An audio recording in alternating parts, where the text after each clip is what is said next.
صباح الخير عليكم. احنا معانا قطعة مميزة جدا من تابر وير، هي السليم لاين. السليم لاين مش مجرد قطعة بحفظ فيها العصاير، لا بالعكس، ده انا بعمل فيها حاجات كتيرة قوي. بس انا من عشق للعصاير طبعا لازم اعمل ريفيو على كل الحاجات اللي انا عاملاها في السليم لاين.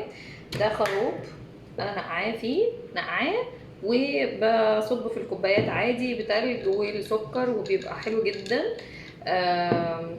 نازل العصاره بتاعه الخروب، ودي قهوه انا عملتها في الكولد برو بتاع التابر وير اهي، وحطيت هنا عشان تبقى سهله ان انا اقدر اصب، ان انا ممكن اخدها معايا في اي مكان. لو انا رايحه افطر مثلا مع اصحابي يبقى معايا القهوه بتاعتي.